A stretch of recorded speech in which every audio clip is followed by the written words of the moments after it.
Quel che è certo è che l'OMS, guidato da Tedros, ha guardato con una certa indulgenza i ritardi delle comunicazioni cinesi sulla diffusione del Covid-19. È il 14 gennaio, quando l'Organizzazione Mondiale della Sanità dal suo account ufficiale twitta che dalle indagini condotte dalle autorità cinesi non emergono chiare evidenze di una trasmissione da uomo a uomo del virus.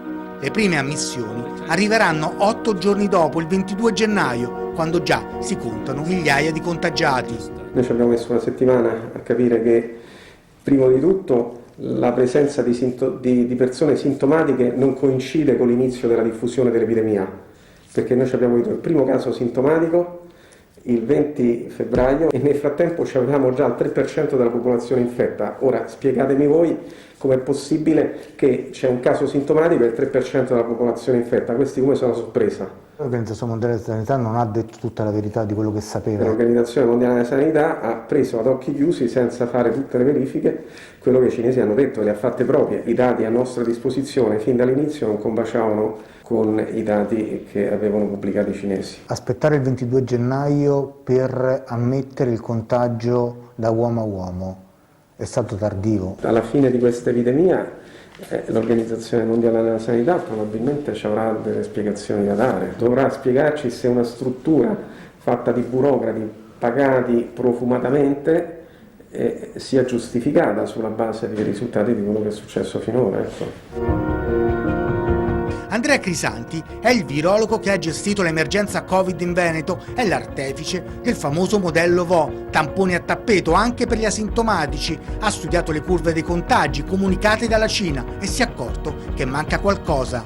Manca un pezzo della curva.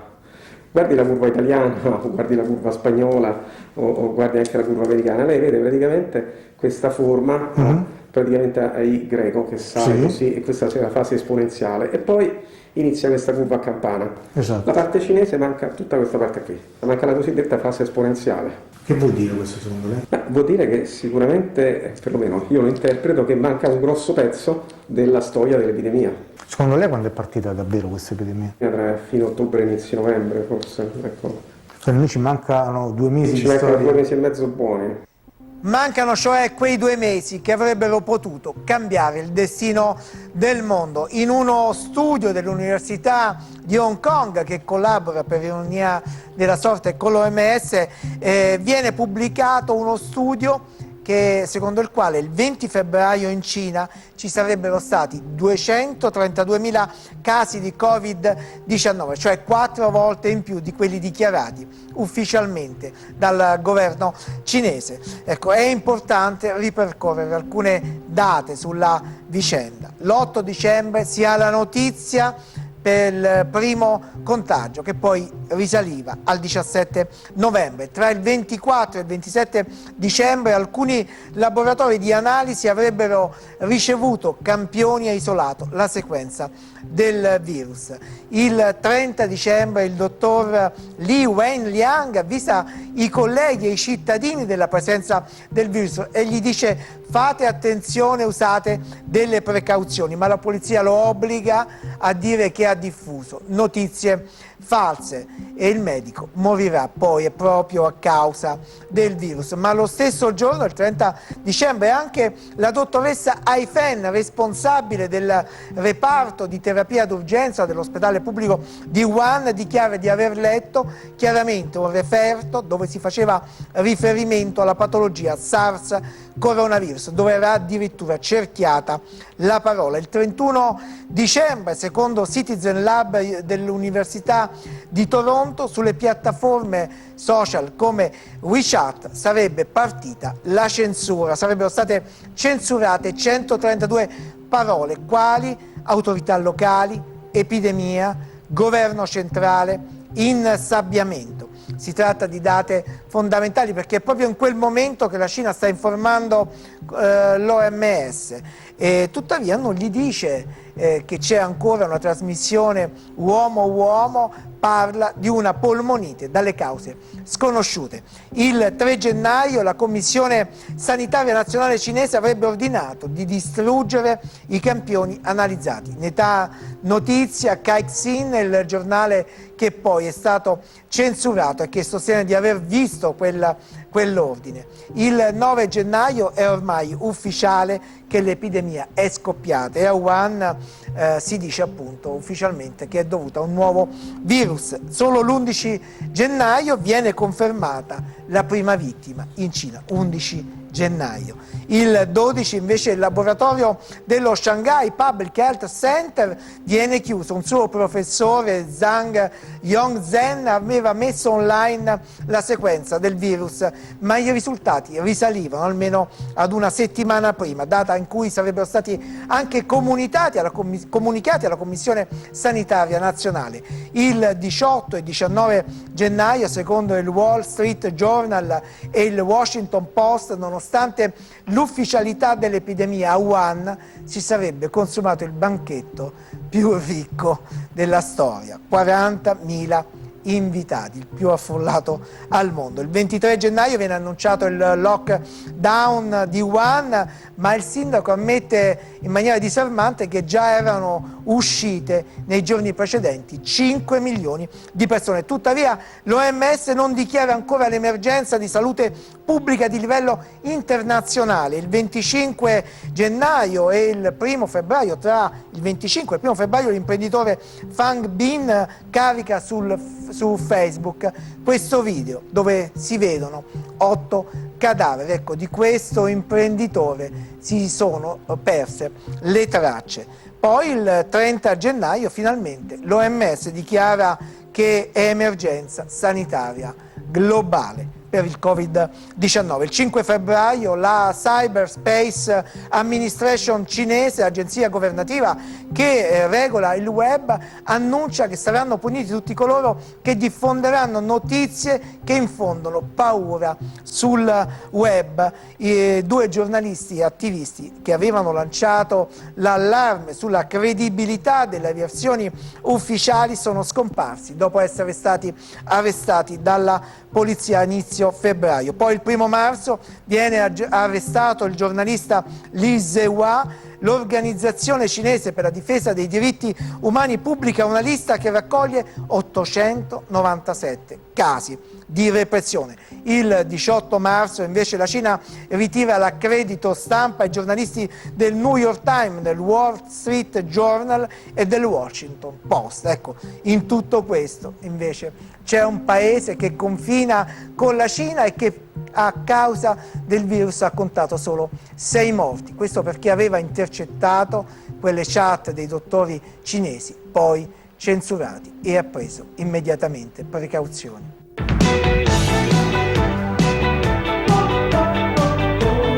Taiwan è una piccola repubblica di 23 milioni di abitanti, lontana appena 180 km dalla Cina, eppure si è salvata dall'epidemia. A fine aprile ha contato 400 contagi e 6 morti. Non è riconosciuto come uno Stato dalla Cina, che ne rivendica la sovranità, e quindi è fuori anche da ONU e Organizzazione Mondiale della Sanità. Fino al 2016 Taiwan è stata osservatore presso l'assemblea dell'OMS. Dopo, quando partecipava alle riunioni? Esatto, come osservatore, in quanto non è riconosciuto come Stato. Dal 2017 in poi questo non è stato più possibile, perché nel 2016 era stata nominata presidente a Taiwan Tsai Ing-wen, che ha fatto capire chiaramente di essere contraria a una riunificazione tra Taiwan e la Repubblica Popolare. Quindi di fatto Tedros ha isolato Taiwan dall'Organizzazione Mondiale della Sanità? È la Cina che ha escluso Taiwan da questo contesto. Ma Tedros si sarebbe potuto opporre, no, eventualmente? Dopo essere stato nominato direttore generale dell'OMS, ha riconosciuto, ha ribadito il fatto che bisognava rispettare il principio una sola Cina, quindi di fatto si è schierato con Pechino. E se Tedros e i suoi dirigenti hanno aspettato fine gennaio per ammettere al mondo che il virus si trasmetteva tra uomini, Taiwan non si è fidata delle comunicazioni ufficiali fin da subito e si è salvata. Il 31 dicembre il centro di controllo delle malattie di Taipei manda questa email all'Organizzazione Mondiale della Sanità. Vuole informazioni su una possibile contagiosità uomo-uomo di un nuovo virus. Il giorno stesso il governo inizia a controllare eventuali sintomi nei viaggiatori che provenivano da Wuhan. Il 5 gennaio la ricerca si estende a qualsiasi passeggero arrivato da Wuhan negli ultimi 14 giorni. Abbiamo avuto un forte dubbio di che qualcosa ci sia nascosto. Avete avuto un'informazione informale di questo? I medici di Taiwan, nella profonda notte, hanno visto dei post dei medici cinesi dicendo che ci sono questi fenomeni che non si può divulgare perché il governo ha vietato, però fate attenzione che sono questi fenomeni. C'è stato un rapporto tra medici? Esatto, questi medici hanno riferito al governo nostro, che è il direttore del controllo della malattia contagiosa, e questo stesso signore ha scritto a OMS. È un po' un paradosso il fatto che l'unico grande paese, perché voi avete 25 milioni di abitanti, fuori dall'OMS è stato quello che ha gestito meglio la pandemia Covid-19. È nostra impossibilità di contare con l'appoggio dell'OMS, che ci ha reso forte e anche preparato. Noi siamo 70 anni in rapporti stretti con la Cina, commercio, finanza, investimento, turismo, matrimoni attraverso lo stretto di Taiwan. Sappiamo com'è la Cina.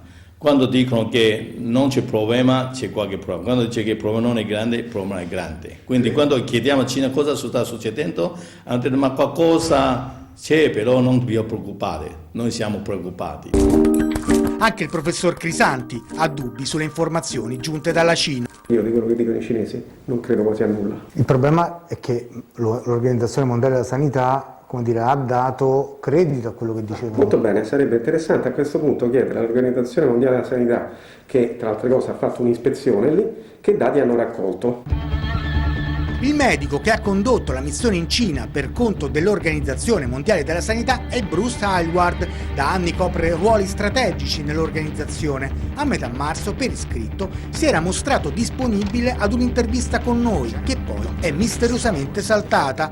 Ha però deciso di parlare con la collega Yvonne Tong della TV di Hong Kong, e quando gli chiedono di Taiwan, che è la questione che avremmo voluto sottoporgli noi di Report, Bruce Aylward non riesce a nascondere il suo imbarazzo.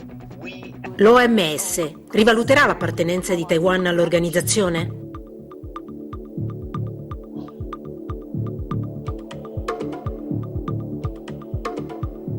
Pronto? Mi spiace, non ho sentito la sua domanda, Yvonne. Ok, la ripeto. No, va bene, possiamo passare alla prossima. Sarei curiosa di parlare con lei di Taiwan, del caso di Taiwan. Cade la linea e la collega richiama il dirigente dell'OMS. Vorrei capire se vuole commentare un po' sul come si è comportato fino ad oggi Taiwan riguardo il contenimento del virus. Beh, abbiamo già parlato della Cina e sa, quando guardi le zone differenti della Cina hanno fatte tutte un bel lavoro. E con questo vorrei ringraziarla per averci invitato a partecipare e augurarvi buona fortuna con la vostra battaglia a Hong Kong. Giusta la buona sorte, ha dovuto appellarsi chi vive nei paesi che hanno osservato alla lettera le direttive dell'OMS, come quelle diramate sull'uso delle mascherine. Si legge: in ambienti comuni una mascherina medica non è richiesta, prescrizione volutamente ignorata da Taiwan. Avete fatto esattamente il contrario di quello che diceva l'OMS, perché l'OMS... Sì, esatto. Noi non abbiamo rifiutato la loro raccomandazione, abbiamo cominciato a distribuire mascherine. Voi a gennaio avete detto riconvertiamola alla produzione industriale, produciamo mascherine, sì. E in un mese ne producete 15 milioni Sì, al sì. giorno? Da 1.500.000 unità al giorno a 15 milioni. In Veneto il coronavirus ha fatto meno vittime rispetto alla Lombardia, all'Emilia-Romagna e al Piemonte. La parola d'ordine in Veneto è stata test di massa anche agli asintomatici, una strategia opposta alle linee guida dell'Organizzazione Mondiale della Sanità e riprese dall'ordinanza del Ministro della Salute del 25 febbraio, una scelta criticata anche da Walter Ricciardi, consulente scelto dal Ministro della Salute Speranza e membro del Comitato Esecutivo dell'OMS. Noi le evidenze scientifiche che supportavano queste direttive dell'OMS e poi fatte proprie del governo italiano non le abbiamo mai viste, anzi successivamente tutti gli studi che hanno investigato in dettaglio come si trasmetteva questo virus a partire da Taiwan e poi l'esperimento dell'Islanda hanno dimostrato esattamente il contrario. Sulla necessità di fare il test, il segretario dell'Organizzazione Mondiale della Sanità Tedros cambia idea solo il 16 marzo. C'è solo un messaggio per i nostri Stati membri. Testare, testare, testare.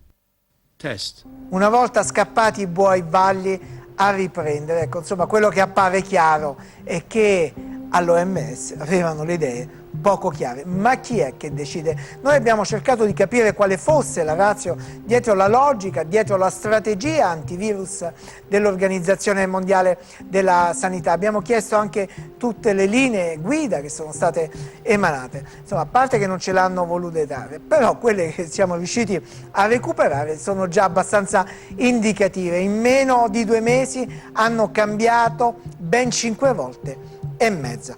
Ecco, erano partiti anche bene il 15 gennaio, avevano indicato ai medici di verificare tutti quelli che avevano una sindrome respiratoria acuta che venivano da Wuhan, ma di prestare attenzione anche a chi aveva un decorso inaspettato della malattia e indipendentemente dal link epidemiologico. Poi il 21 gennaio cambiano idea e dicono limitatevi ad analizzare, a testare solo chi proviene da Wuhan o ha avuto contatti con malati Covid o proviene da presidi sanitari ospedalieri a rischio. Ma il 25 gennaio tornano sui loro passi e avvisano i medici di tenere le antenne dritte indipendentemente dalla provenienza del paziente. Ma solo 3 giorni dopo, il 28 gennaio, di nuovo restringono il campo all'individuazione del paziente Covid esclusivamente al link, lo legano al link epidemiologico. Il 31 gennaio confermano questa linea, però passano la patata bollente ai medici, dice sì, però guardate, fate attenzione perché a vostro giudizio clinico testate anche qualche paziente sospetto che non ha il link epidemiologico. Bisognerà aspettare il 27 febbraio, quando la situazione è ormai degenerata, perché l'OMS indichi chiaramente fate attenzione a tutti quelli che hanno dei sintomi sospetti. Ecco, il nostro ministero, a differenza di quello di Taiwan, ha rincorso con grande affanno queste linee guida, non faceva in tempo ad aggiornarle che già cambiavano, addirittura bisognava aspettare, abbiamo dovuto aspettare il 9 marzo perché si decidesse di fare attenzione a tutti i casi sospetti, ma era già esploso il caso Codogno e si era scoperchiato il vaso di Pandora.